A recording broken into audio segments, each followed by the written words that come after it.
Blessings everyone. I love this deck. This is the light code deck. I hardly ever use it because it's such a big heavy deck. I always forget that I have it right at the back of my cupboard because it just doesn't fit like the others. The others are just normal size and this box is massive. And so I have to put it in a different part and it's just right at the back there and I always forget that I have it. And every time I pull it out, I'm like, oh my goodness, this deck needs to live on my altar. And you know what? It's going to after this because these cards are spectacular. The guidance is so detailed and even the guidebook is like a little mini encyclopedia. Like it's massive. And you know how you usually have a guidebook? Like this is a whole book. Like it's a whole book. It's the size of a book, right? It's not the size of a little, do I have another one? Hang on. Do I have another guidebook? Yeah, let me show you. Hang on, here's another guidebook. This is a guidebook. This is what the size of a guidebook is, right? Like this. This is the book. Okay, you get the idea, right? Crazy woman. Okay, so this is an amazing deck. I want you to feel into the cards as per usual and woohoo, 5-day challenge is live. So if you would love to walk with me for 5 days and go deeper into your card practice, deeper into your intuitive awareness of pulling cards, even just forming a routine of pulling cards, I welcome you into my beautiful free 5-day challenge. All you need to do is make sure you enter an email that you actually check, right? Because you want to not miss a day. Okay, here we go, beautiful friends. I have 3 cards that I am excited to pull for you today. 1, 2, 3. Excited to share with you today, I should say. And I really would love you to feel into it and decide. Give yourself a moment, feel into your whole body. This group of cards is a beautiful way to give you guidance on what you need rather than what you want. And sometimes it's really simplistic and then other times it's really deep.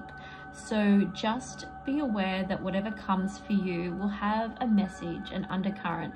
And sometimes, like I like to share with you, and I go into more detail in my 5-day free challenge, is that it's a card reading challenge. It's fun, you will love it. But I go a bit deeper into it. But basically sometimes it just doesn't come up on that particular day. You've picked the card and you're like, well, I have no idea. And then something will happen 3 days later and you go, oh, and then you'll go back to the memory of that day and go, actually, that thing did happen that day. It was the start of it and I just didn't see it. And this is why I love cards. This is what I love about cards. They really show us the way. They show us exactly what we need to know for the coming day, weeks, months. Okay, let's jump into card number 1. So 1, 2, 3. This is card number 1. If you pick this card, you're picking card number 1. And before I say it, can you pop down in the comments what card that you are picking before I even pull it, so that I know you're not changing your mind, right? Pick a card, 1, 2, or 3. Write it in the comments right now. 1, 2, 3. You only have to put a number down in a comment before I even turn the cards. That way I know you're committed. Like the post so I know that you liked it and you're following along, because you know what? I have no idea if you were even getting these. Some days I go, do I even bother doing oracle readings? And then I hear, yeah, where's the oracle reading, Christy? I'm like, well, guys, I don't even know if you're watching it. Okay, you've liked it. You've put your card number down. I know some of you didn't. Okay, let's go. Card number 1. Look at the coding. Look at the coding. I love this. And the DNA structure there, it's so beautiful. Okay, so you got beautiful light codes. These are the light codes. Okay, so this is ancestral clearing. Clear what you may be carrying from those before. So this card comes up if maybe you've been getting some visions or some feelings that you can't link to where they're from. It might be a feeling of anxiety or fear. It might be a feeling of anger or fighting and battle. It may be a vision of just bare nothingness. It might be visions of color and sparkles that you don't even know the name of because those colors don't exist here, right? We don't have a name for them. That's an interesting experience, let me tell you. So when you've got this going on. This is asking you to really look at the clearing that's required. What do you need to hold, witness, and release? Now, it doesn't mean you need to jump in and get a whole contract clearing, ancestral clearing done. If you do want to, I have that in my shop. You would do the expert contract removal and let me know that you want to work on ancestral. And so if you got this card and you're like, actually, I've been wanting to clear some of that stuff, I'm happy to do that. However, you can also, and it may work for you really beautifully, just to sit with that. Just to sit with whatever lineage it is, whatever vision, feeling. Ask, is it mine? You know, I teach you this in your energy training. Is it mine? No, it's not.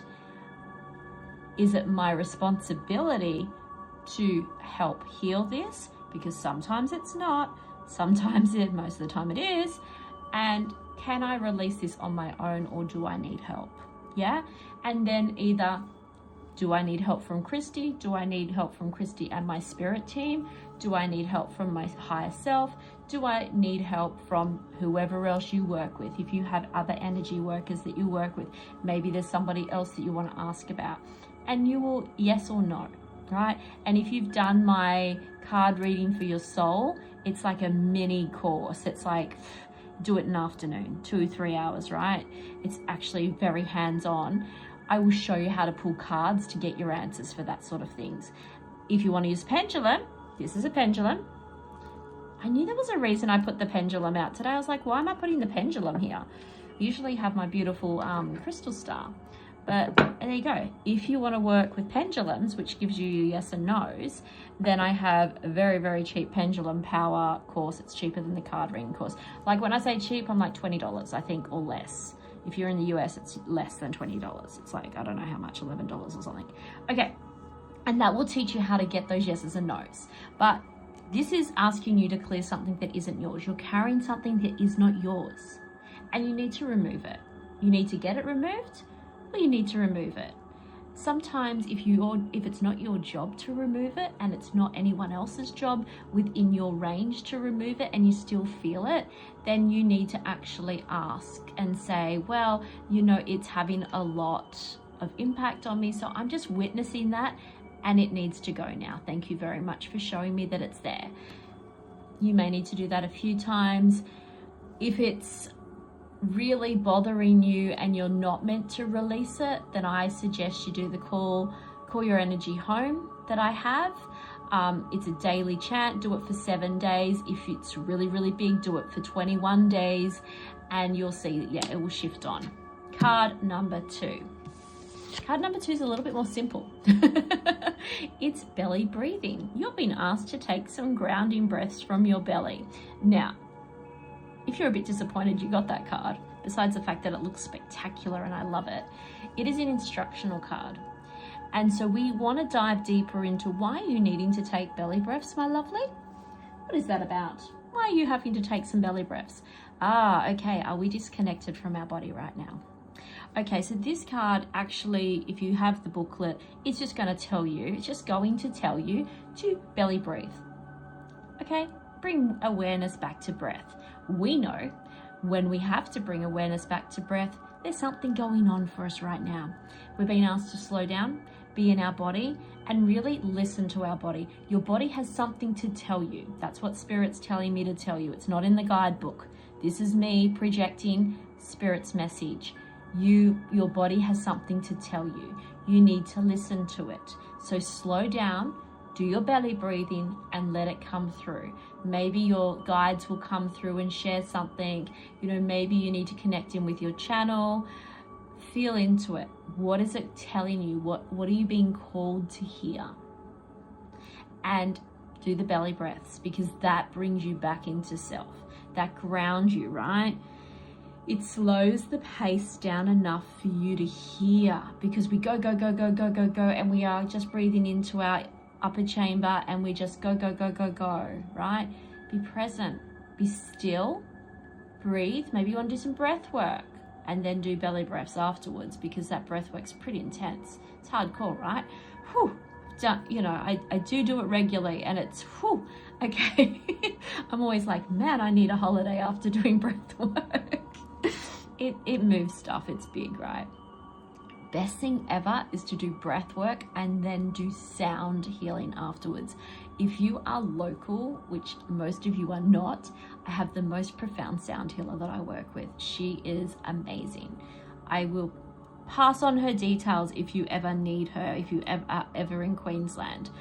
She does international work as well. She's amazing. Okay, card number. So that's card number 2. Listening to your body, listening to your breath, going in. There's something your body wants to share. There's something, a message that needs to come through to you right now, and you're not present enough to hear it. So listen to your body. Maybe your body's really hating something you're giving it to eat.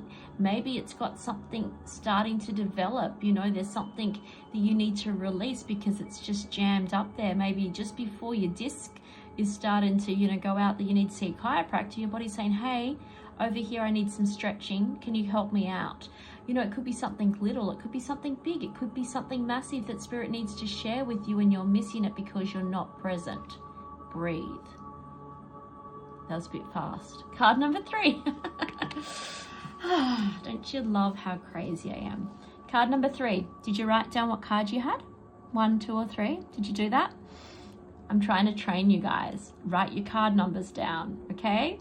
Helps me. It helps me help you. Okay, card number 3. It also helps me because I love to see what's happening within the collective. Okay, card number 3. All right, mental mirage. Okay, this is projections, reflections, what is real and what is assumed. I love, look at that eye. I love it. I love this card.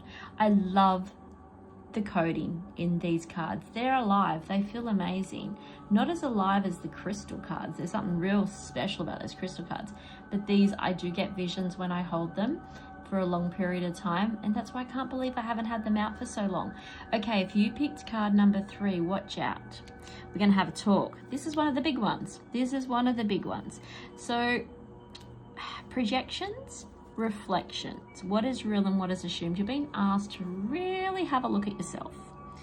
Okay, are you currently in a situation where maybe you're having a disagreement with someone, maybe you're not on the same page as someone, maybe someone's projecting something onto you that is not real, or that you're being questioned about your actions.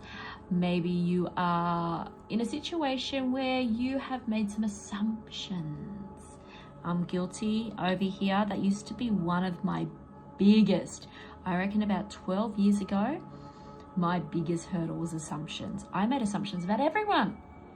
Everyone had a problem with me. There was something going on, you know. I couldn't tell them that because, you know, what if they didn't like what I had to say? Like, there was like so many barriers to my assumptions. And one of my beautiful colleagues sat me down one day and said to me, you have huge anxiety about having these meetings with people because you've already made an assumption of what the outcome's going to be. How do you know that's the outcome? I mean, she was the totally opposite way. She had no intuitive ability whatsoever. She was very mainstream, and she would be like, yeah, well, I didn't pick up on that was going to go that way at all. And I'm like, man, did you not see the email before we went into the meeting that we knew this was not going to be a good meeting? And she'd be like, that's your assumption. I'm like, nah, that's my intuition and reading the email. You know, where she just went in blasé, yeah, well, it'll be great. So you could go one way or the other, right? But it's time to reflect and really make I would just actually, let me recall that word. Let's stand back for a moment and have a look at what's been projected. We're going to reflect on the situation. So what's the situation actually telling us? Okay, so maybe you're in the situation that no one loves me. I'm not good enough. My marriage is a mess. My husband doesn't love me. I can't find a true love because, fill the gaps. Whatever you're assuming, oh, I don't want to go to those people's houses because they really don't like me. They think I'm weird. Now, you might be weird. Doesn't mean they don't like you. And weird's fabulous. I am super weird. I'm super weird. And people that I thought, oh, you know, they thought, oh, Christy's a bit woo-woo. You know, oh, they always invited me places. And I was like, why do they keep inviting me? They think I'm weird. Turns out they absolutely love my weird, and they were secretly weird. They just didn't show the world how weird they were. So every time they got a chance just to talk with me alone, I'm like, they're talking to me about my stuff. They're judging me. No, they wanted to learn from me. So there's your assumption example, right? Where are you making that assumption? Is your assumption that your boss hates you? In actual fact, your boss is pushing you to the brink because they think that you have the potential to take their role because they're retiring in a year? Like, where are these assumptions coming from, beautiful souls? What is it? You can sit back. What is actually real and what is being assumed? So where is the tangible evidence that that person doesn't like you? Where is the tangible evidence that your relationship is falling to pieces? Because chances are, if you sit down and have a conversation, they're like, everything's great. What are you worried about? Because you've told your own story. You've seen the things through your eyes. Now, we need to be really careful about this as spiritual people as well, because we see the emotions, we feel the emotions, and we see the situation. And sometimes our emotions, our family's emotions, our colleagues' emotions, the emotions of others, all get mixed in together. And so what we're thinking, we're seeing when our husband's sitting there watching a movie by himself and completely zoned out is, oh my goodness, he's so unhappy. He doesn't want to connect with me. In actual fact, he's just had a really big day and he's zoned out because he's giving himself some peace, and that's the way he does it. And if you were to go and sit next to him and hold his hand, he'd probably go, oh, fabulous. Okay, yeah, come join me. But I'm not going to interact with you because I've had a big day, not because I don't want to. Again, what are you picking up? You're picking up that he's zoned out and he's disconnected. It doesn't mean he means he's disconnected from you. So I really want you to have a look. If you got this card, I want you to look at, and it's horrible, right? I'm not telling you you're wrong. I'm asking you to look at it from different eyes. Look at it from a different perspective. You are the one in it, then take yourself out of it and look at it through a third party. It's like that saying, you know, walk a mile in my shoes. Well, you don't know what that other person is thinking. You're making an assumption. We don't know what happens between every person in the world. Like, just because you see something on Instagram, I say it all the time, doesn't mean it's real, right? And AI has disconfigured everything, so now we don't have a clue what's real. But like, my husband comes in and goes, did you see that video with the lion and the hippopotamus? And my son will go, it's AI.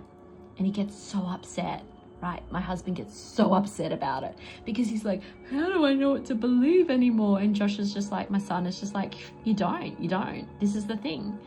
And what it's showing us, though, if we dive deeper, it's asking us to discern. It's really asking us to discern. We're not doing what we were taught in school, which, well, unless you were my student, where I always made you check everything out and check if it was biased or not. But if you are in the mainstream education, it's like, this is the encyclopedia, this is the news, and this is what you believe.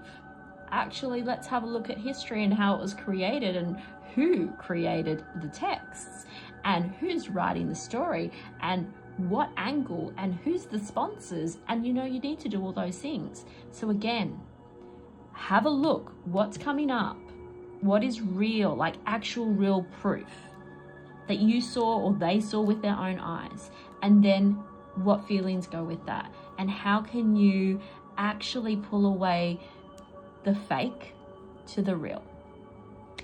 Okay, beautiful souls, jump into the 5-day challenge. It is live. It's down below. You've got the information. Sign up with an email that you actually check so we don't miss a day together. And yeah, if you want to jump into card reading for your soul or pendulum power, super cheap, you get a lot out of it. I think they're very good little afternoon sort of program. It will help you.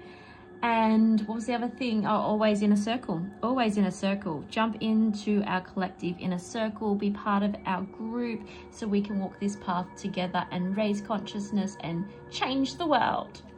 So much love to all of you. Have a great week. And I will see you again on the weekend for your tarot reading, right? Much love.